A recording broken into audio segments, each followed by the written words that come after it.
오늘의 말씀은 에스더 9장 29절에서 10장 3절까지의 말씀입니다. 아비하일의 딸 왕후 에스더와 유다인 모르드게가 전권으로 글을 쓰고 불임에 대한 이 둘째 편지를 굳게 지키게 하되 화평하고 진실한 말로 편지를 써서 아하수에로의 나라 127지방에 있는 유다 모든 사람에게 보내어 정한 기간에 이 불임일을 지키게 하였으니 이는 유다인 모르드게와 왕후 에스더가 명령한 바와 유다인이 금식하며 부르짖은 것으로 말미암아 자기와 자기 자손을 위하여 정한 바가 있음이더라. 에스더의 명령이 이 불임에 대한 일을 견고하게 하였고 그 일이 책에 기록되었더라. 아하수에로 왕이 그의 본토와 바다 섬들로 하여금 조공을 바치게 하였더라. 왕의 능력 있는 모든 행적과 모르드게를 높여 존귀하게 한 사적이 메대와 바사 왕들의 일기에 기록되지 아니하였느냐. 유다인 모르드게가 아하수에로 왕의 다음이 되고 유다인 중에 크게 존경받고 그의 허다한 형제에게 사랑을 받고 그의 백성의 이익을 도모하며 그의 모든 종족을 안위하였더라. 아멘. 이제 에스더서의 마지막에 도달했습니다. 하나님이라는 이름이 한 번도 등장하지 않으면서도 성경의 그 어느 책보다 하나님이 강하게 드러나고 있는 책, 참으로 놀라운 반전들로 이루어진 기가 막힌 하나님의 드라마 에스더서를 통해서 섭리하시는 하나님에 대해서 살펴보았습니다. 비록 우리 눈에 보이지 않을지라도 하나님은 배후에서 일하신다는 것입니다. 그리고 모든 일에 개입하시고 간섭하셔서 하나님의 뜻을 이루어 가신다는 것을 에스더서 전체를 통해서 발견할 수 있었습니다. 그리고 섭리하신 하나님은 사람을 통해서 일하신다는 것을 살펴보았습니다. 바로 에스더와 모르드게를 통해서 하나님은 일하셨습니다. 그것이 바로 하나님이 일하시는 방법입니다. 최선을 다하는 사람을 통해서, 또한 기도하는 사람을 통해서 하나님은 일하신다는 것입니다. 그래서 그들을 통해 일하심으로 놀라운 반전을 경험하게 하셨습니다. 도저히 무너뜨릴 수 없었던 존재 하만이 죽임을 당하고 유대인들이 전부 죽임을 당해야 했던 그날에 도리어 유대인들의 대적들이 죽임을 당하게 되는 대역전이 일어났던 것입니다. 이것이 바로 놀라운 하나님의 섭리였습니다. 그래서 그 역전의 날을 기념하여 절기로 정하여 지키게 하라는 모르드게의 서신이 전국 각 지방에 보내어지고 유대인들은 그날을 불임절이라 이름하여 대대로 계속해서 지키게 되었다는 것을 어제 본문에서 언급했습니다. 9장 26절에서 28절을 제가 읽어봅니다. 무리가 불의의 이름을 따라 이 두 날을 불임이라 하고 유다인이 이 글의 모든 말과 이 일에 보고 당하는 것으로 말미암아 뜻을 정하고 자기들과 자손과 자기들과 화합한 자들이 해마다 그 기록하고 정해놓은 때 이 두 날을 이어서 지켜 패하지 아니하기로 작정하고 각 지방, 각 읍, 각 집에서 대대로 이 두 날을 기념하여 지키되 이 불임일을 유다인 중에서 패하지 않게 하고 그들의 후손들이 계속해서 기념하게 하였더라. 그리고 이어지는 오늘 본문인 9장 마지막 부분에서 에스더와 모르드게가 불임에 대한 두 번째 편지를 나라 전체에 보내고 있는 것을 보게 되는데요. 29절에서 32절 봅니다. 아비하일의 딸 왕후 에스더와 유다인 모르드게가 전권으로 글을 쓰고 불임에 대한 이 둘째 편지를 굳게 지키게 하되 화평하고 진실한 말로 편지를 써서 아하수에로의 나라 127지방에 있는 유다 모든 사람에게 보내어 정한 기간에 이 불임일을 지키게 하였으니 이는 유다인 모르드게와 왕후 에스더가 명령한 바와 유다인이 금식하며 부르짖는 것으로 말미암아 자기와 자기 자손을 위하여 정한 바가 있음이더라. 에스더의 명령이 이 불임에 대한 일을 견고하게 하였고 그 일이 책에 기록되었더라.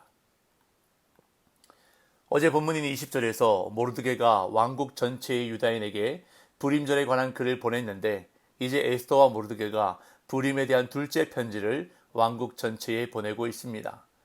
이들이 편지를 다시 보내야 했던 이유를 31절에서 설명하고 있는데 불임절의 성격을 언급한 처음 글에다 금식과 부르짖음을 추가하기 위해서였습니다.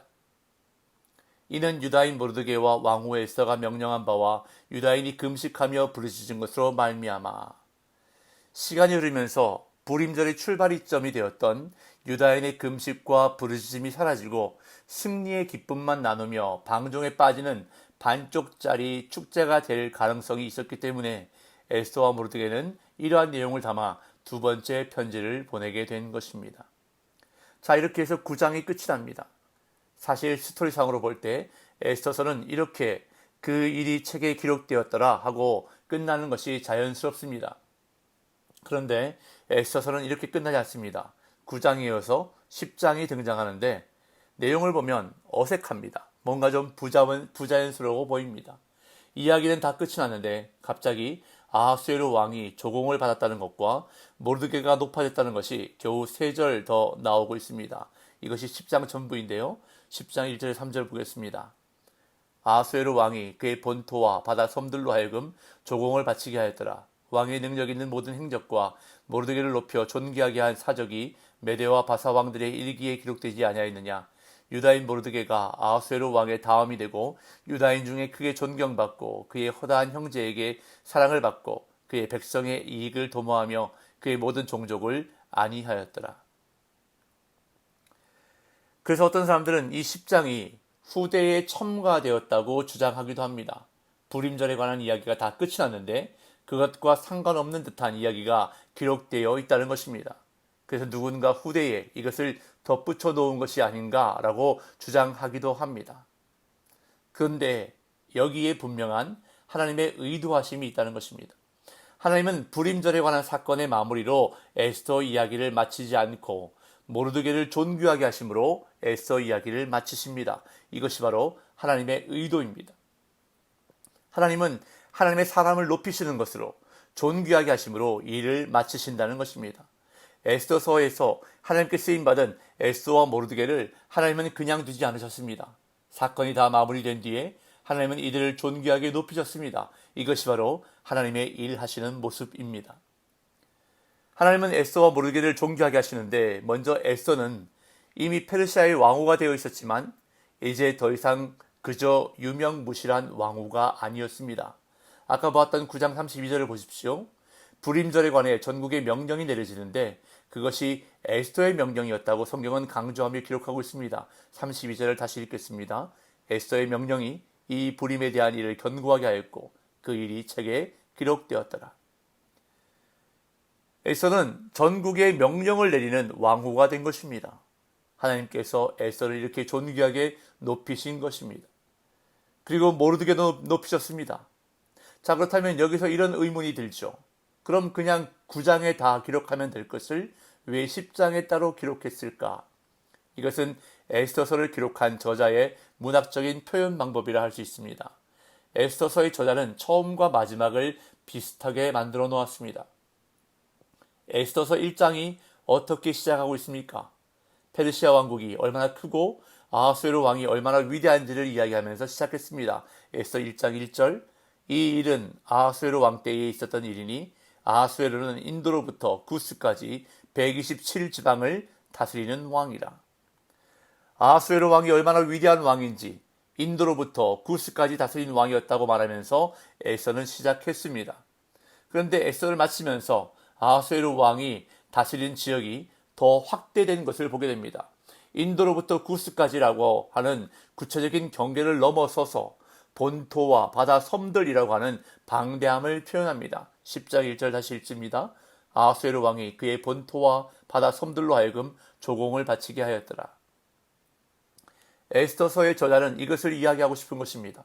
에스더서를 시작할 때보다 아하수에로 왕의 다스리는 영토가 더 확대되었다는 것입니다. 아하수에로 왕이 더 잘 되었다는 것입니다. 더 큰 권세와 능력으로 많은 업적을 이루었다고 성경은 기록하고 있는 것입니다. 그런데 사실 에스더서를 통해서 나타난 아하수에로 왕은 결코 능력 있는 왕으로 보이지가 않습니다. 지극히 감정적인 데다가 백성들에게는 관심이 없고 혼자 결정을 잘 내리지 못하고 누군가에게 물어보는 모습이 잘 나타납니다. 그런데 성경은 아하수에로 왕을 능력 있는 왕으로 마지막에 좋게 평가해주고 있습니다. 그러면서 모르드게를 함께 언급합니다. 이 모든 일이 모르드게로 인해서 왕에게 유익이 된 것이라는 말씀입니다. 모르드게는 자기 민족에게 유익이 되었을 뿐만 아니라 아하수에로 왕에게도 유익이 되었다는 것을 성경은 밝히고 싶은 것입니다. 이것이 바로 하나님이 존귀하게 하시는 사람의 특징입니다. 하나님의 사람은 다른 사람을 유익하게 하는 복의 통로가 되어야 하는 것입니다. 구약성경 창세기에 보면 하나님께서 아브라함을 부르시는 장면이 있습니다. 아브라함을 하나님의 백성으로 부르시는데 그때 하나님께서 아브라함에게 이렇게 말씀하십니다. 창세기 12장 2절 3절을 제가 읽어보겠습니다. 내가 너로 큰 민족을 이루고 네게 복을 주어 네 이름을 창대하게 하리니 너는 복이 될지라.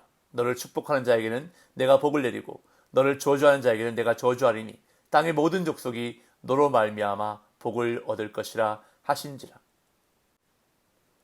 하나님의 백성인 나로 인해서 다른 사람이 복을 얻어야 하는 것입니다. 성도인 나 때문에 다른 사람이 유익이 되어야 한다는 것입니다. 우리는 그러한 사람이 되어야 합니다. 그래서 사도 바울은 빌립보서 2장 24절에서 이렇게 말합니다. 내가 육신으로 있는 것이 너희를 위하여 더 유익하리라. 내가 죽지 않고 살아있는 것이 너희를 위해 더 유익할 것이다는 말입니다. 사도 바울의 이 고백이 저와 여러분들의 고백되기를 간절히 소망합니다. 가족에게, 교인들에게, 가까운 사람들에게 이렇게 말할 수 있는 사람 되기를 간절히 소망합니다. 오늘도 에스더와 모르드게처럼 바울처럼 하나님께 쓰임받고 다른 사람을 복되게 하는 존귀한 축복의 통로로 살아가는 복된 날 되시기를 예수님의 이름으로 축복합니다.